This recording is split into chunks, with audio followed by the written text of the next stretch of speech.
शूरवीर में अब आगे सुनिए फुर्तीले टिड्डों का सफाया। वीर सावधानी से आगे बढ़ ही रहा था कि तभी उसे घास में करीब 1 फुट लंबी हरे रंग की कोई चीज चिपकी नजर आई। अगर वो इतना सावधान नहीं रहता और ध्यान नहीं देता तो उसे यही लगता कि यह घास का ही हिस्सा है, न कि फुर्तीला टिड्डा जो एक ही वार में इंसान को अपाहिज बना सकता है। गहरे हरे रंग के उस फुर्तीले टिड्डे के पैर उसके शरीर से भी लंबे थे।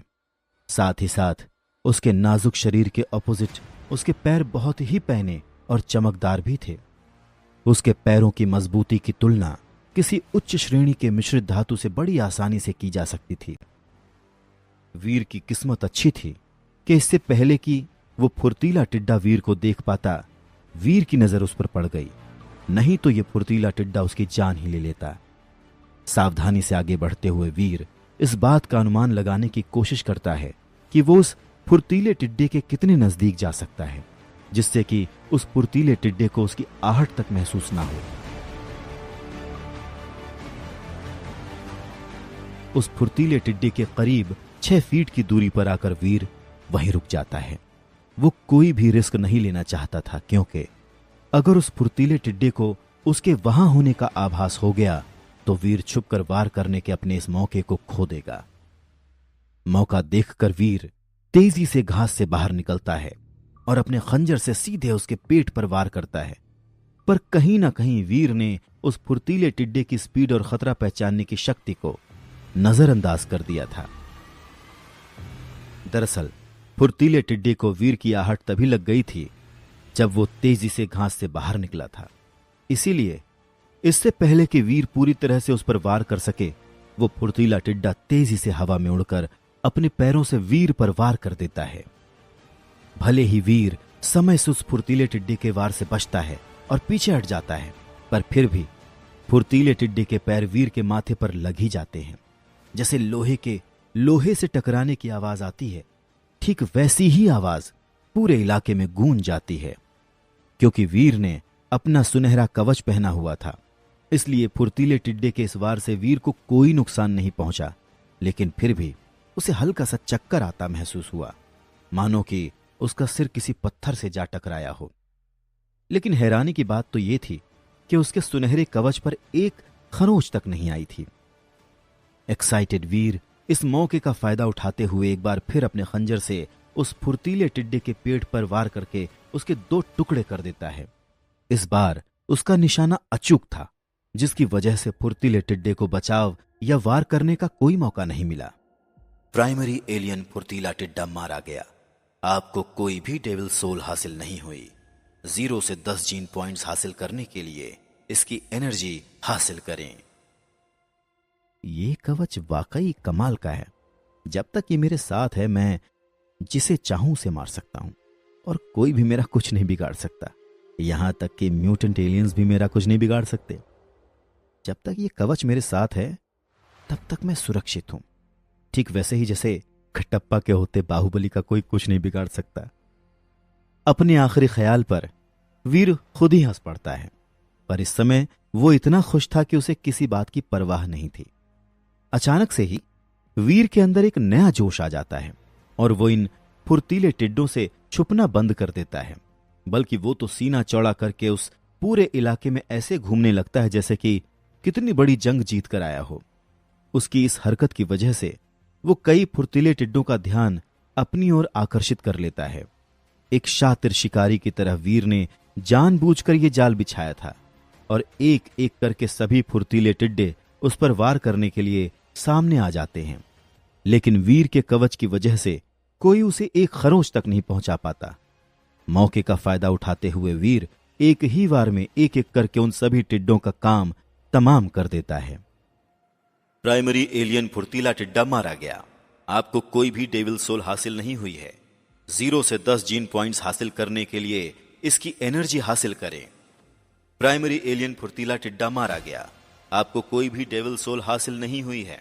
0 से 10 जीन पॉइंट्स हासिल करने के लिए इसकी एनर्जी हासिल करें। वीर के दिमाग में लगातार गूंजती ये आवाज उसे एक उत्साह के साथ भरती जा रही थी। उसे पता भी नहीं चला कब उसने 50 से भी ज्यादा फुर्तीले टिड्डे मार गिराए। फुर्तीले टिड्डों के इलाके में मचे आतंक से अनजान देव आश्रम का एक अन्य सदस्य जय सहगल अपनी किस्मत को कोसता हुआ उसी फुर्तीले टिड्डों के इलाके की तरफ बढ़ रहा था। वीर की तरह जय भी एक पृथ्वीवासी था, बस फर्क इतना था कि वीर की पिता की मौत के बाद वीर की आर्थिक स्थिति काफी खराब हो गई थी और जय एक बहुत ही बड़े घर से था।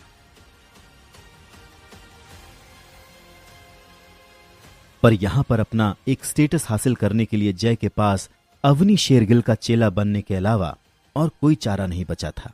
दरअसल जय को अपने फिजिकल डेवलपमेंट की लेवल को पूरा करने और श्रेष्ठ का स्टेटस हासिल करने के लिए अभी भी 100 जीन पॉइंट्स की जरूरत थी, जो किसी म्यूटेंट एलियन की एनर्जी से हासिल हुए हों।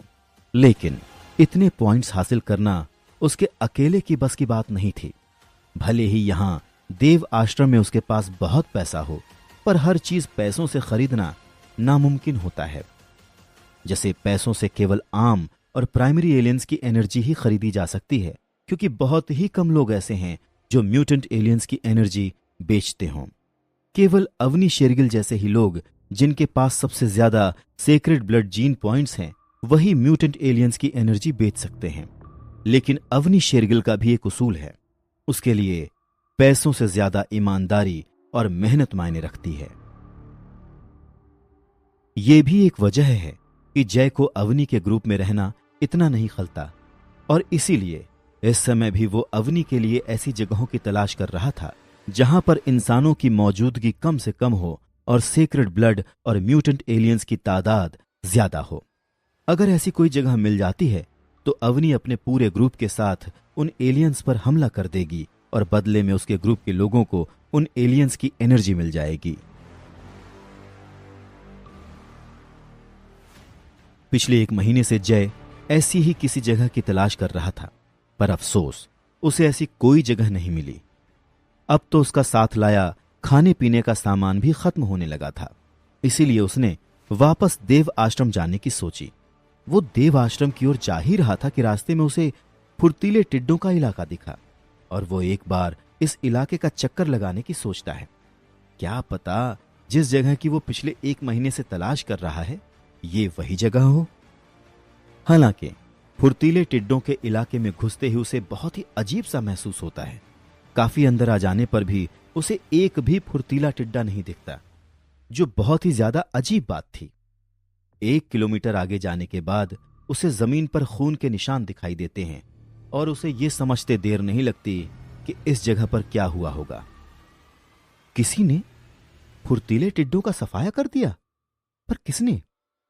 अपने देव आश्रम में ऐसे 1 ही 2 लोग हैं और वो भी ग्रुप में शिकार करते हैं। हालांकि यहां पर 1 से ज्यादा लोगों के होने के निशान नहीं दिख रहे, तो क्या किसी ने अकेले ही? जय को अपनी आंखों पर विश्वास नहीं हो रहा था। जैसे जैसे वो आगे बढ़ रहा था वैसे वैसे उसे और भी ज्यादा खून के दाग नजर आ रहे थे। उन खून के निशानों का पीछा करते हुए जय एक छोटी सी पहाड़ी की तरफ चला जाता है, पर वहां पहुंचते ही जो नजारा उसके सामने होता है उसे देखकर उसके कदम वहीं के वहीं रुक जाते हैं और उसे अपनी आंखों पर विश्वास नहीं होता। फुर्तीले टिड्डों की लाशों के ढेर के बगल में एक सुनहरे रंग का आदमी ऐसे खड़ा हुआ था जैसे कि दुश्मनों को मारने के बाद कोई सुपर हीरो। सूरज की रोशनी में वो आदमी ऐसे लग रहा था जैसे कि किसी रोबोट को सोने का कवच पहना दिया गया हो। ओ भाई, क्या तुमने इन सभी फुर्तीले टिड्डों को मारा है? जय सुनहरे रंग के कवच पहने आदमी के आसपास देखता हुआ पूछता है। फुर्तीले टिड्डों की लाश से अभी भी खून बह रहा था, जिससे यह बात साफ थी कि उन टिड्डों को मरे हुए ज्यादा समय नहीं बीता है, पर सिर्फ एक अकेले आदमी ने इन सभी टिड्डों को मार गिराया। भले ही ये फुर्तीले टिड्डे अभी प्राइमरी एलियंस हों, पर फिर भी खतरनाक होते हैं। यहां तक कि देव आश्रम के सबसे ताकतवर योद्धा भी इनसे भिड़ने की नहीं सोचते। फिर ये कैसे?